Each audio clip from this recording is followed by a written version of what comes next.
Subhanaka la ilma lana illa ma 'allamtana innaka antal alimul hakim. Jamaah subuh Masjid Al-Madani rahimahullah. Kita bersyukur kepada Allah Subhanahu wa taala atas nikmat taufik dan hidayahnya sehingga pada pagi ini tanggal 15 Rabiul Akhir 1446 Hijriah bertepatan dengan tanggal 18 bulan Oktober, kita sama-sama bisa hadir di masjid ini untuk melaksanakan salah satu kewajiban kita untuk menunaikan sholat subuh berjamaah dilanjutkan dengan taklim. Salawatullah wa salamuhu, mudah-mudahan Allah limpahkan kepada junjungan kita Nabi Agung, Nabi besar, Nabi Muhammad SAW. Mari kita awali majlis ini dengan membaca basmalah. Bismillahirrahmanirrahim.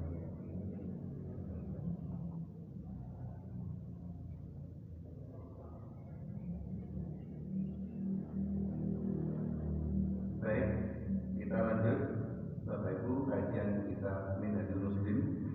Kita ada di bab kedua, kemudian pasalnya pasal 3. Al-Fasul Salis, kita masih nunggu laptopnya. Al-Fasul Salis pasal yang 3, yaitu Al-Adabu bi kalamillahi ta'ala, yaitu adab kepada kitab Allah Subhanahu wa taala. Sebelumnya kita sudah membahas adab kepada Allah Subhanahu wa taala.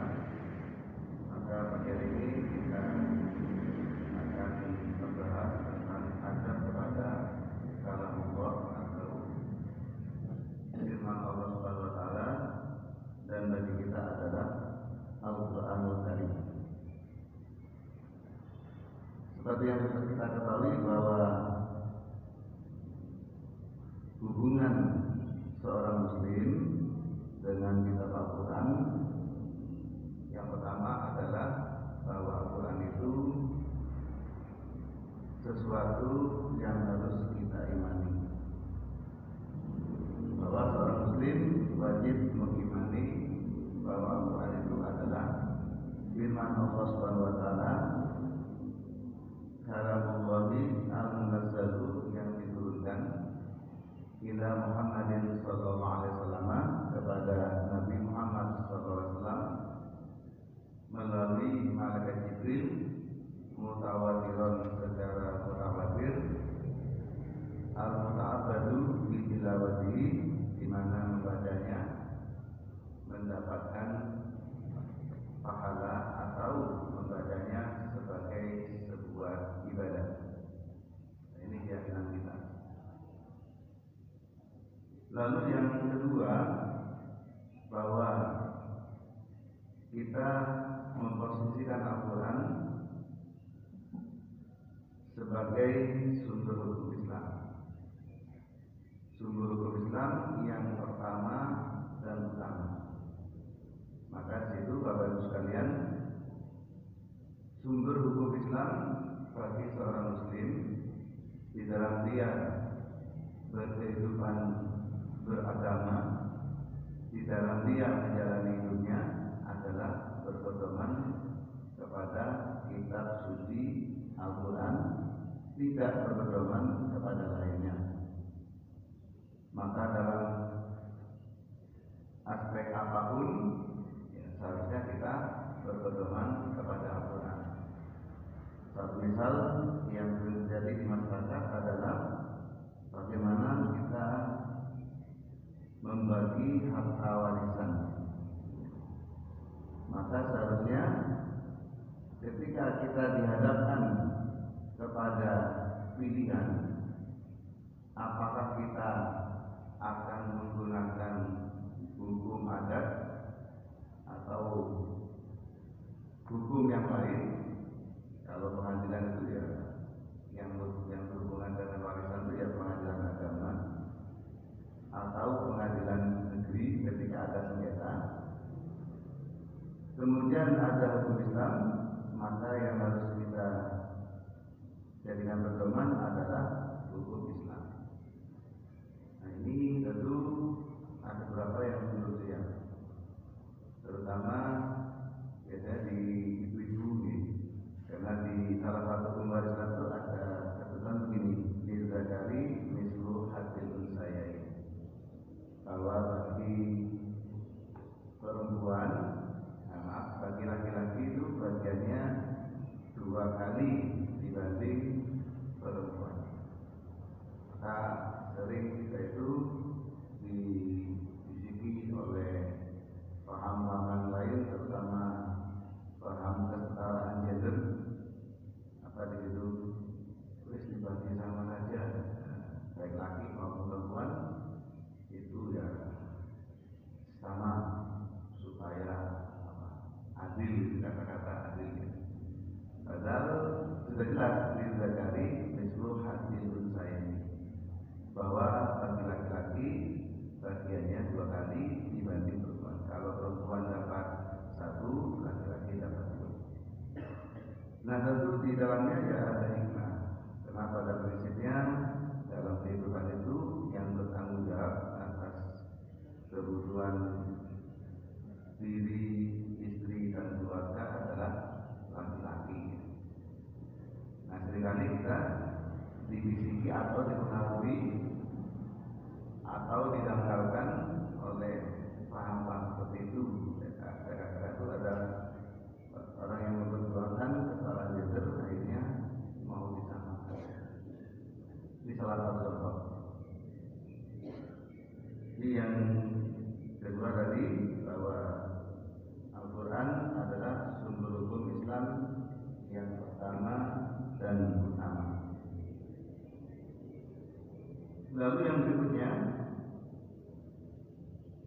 banyak sekali hadis-hadis yang menjelaskan bagaimana kita seharusnya berakhlak.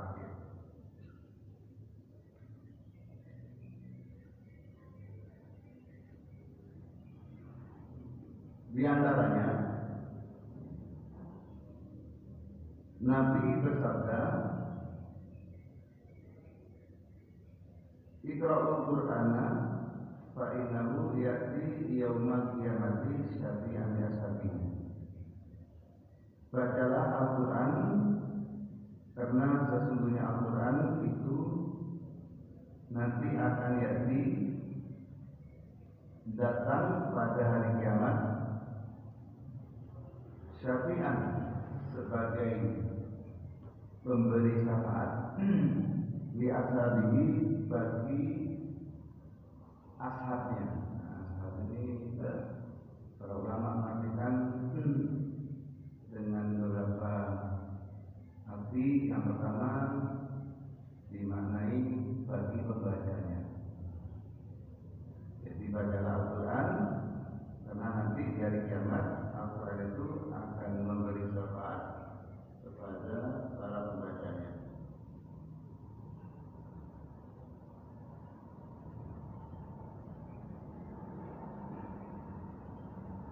Yang kedua, ashab ini dimaknai bagi orang yang mengamalkannya.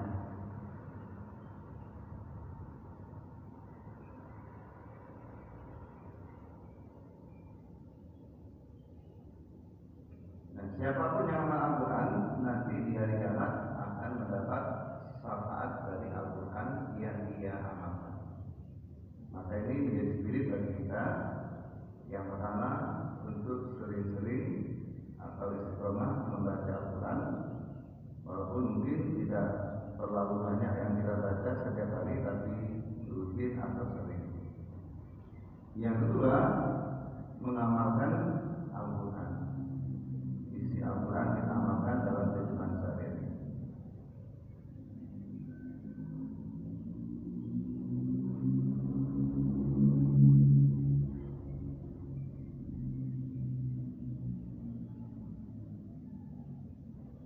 Baik, kita lanjut.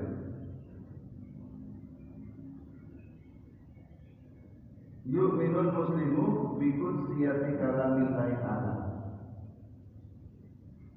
Seorang muslim mengimani tentang kesucian firman Allah Subhanahu wa taala.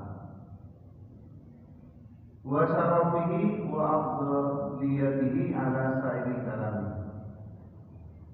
Seorang muslim mengimani akan kemuliaan dan keutamaan firman Allah Subhanahu wa taala ala sa'iril kalami dibandingkan dengan segala ucapan lainnya. Nah, ini kita yakin. Saya pernah sampaikan Nabi Muhammad adalah orang pilihan. Apa yang beliau ucapkan adalah atas petunjuk Allah. Wa ma yantiqu 'anil hawa in huwa illa wahyun. Tidaklah beliau Muhammad itu berucap, melainkan ucapannya itu berdasarkan bimbingan wahyu yang telah disampaikan kepada beliau. Nah, maka Nabi berucap yang kita sebut dengan hadis. Maka muncullah yang namanya redaksi hadis. Redaksi hadis itu kalau yang terucap dari Nabi namanya hadis qauliyah. Tapi kalau redaksi hadis itu adalah cerita dari para sahabat atas apa yang sahabat dengar dan sahabat lihat, biasanya menggunakan sama itu Rasulullah, aku pernah mendengar Rasulullah. Doa itu aku pernah melihat Rasulullah begini. Maka itu disebut hadis fiqhiyah. Nah, itu muncul hadis-hadis. Bapak Ibu, kita sama-sama mendalami baik Al-Quran maupun hadis. Nah, di situ tampak perbedaan antara firman Allah dengan sabda Nabi sebagai seorang Rasul, di mana Nabi adalah tetap seorang manusia, tetapi manusia yang kamil, yang kita sebut dengan insan kamil, manusia yang mulia. Maka di situ kita rasakan betapa berbeda antara redaksi Al-Quran dengan redaksi hadis.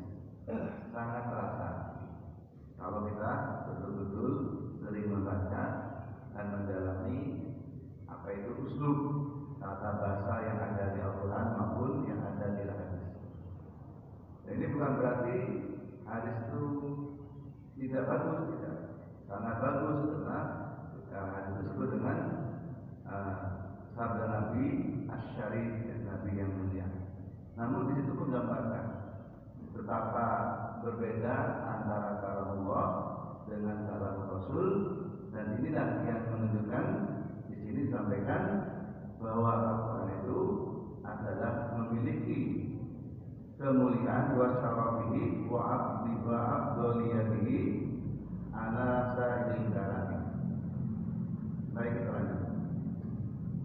Wa al-Quran al-Karimah, sesungguhnya Al-Quran yang mulia adalah kalam Allah. Kalam Allah Subhanahu wa taala alladzi la ya'tihi al-batilu min bayni yadayhi wa la min khalfihi. Bahwa Al-Quran yang mulia ini adalah firman Allah yang tidak dicemari.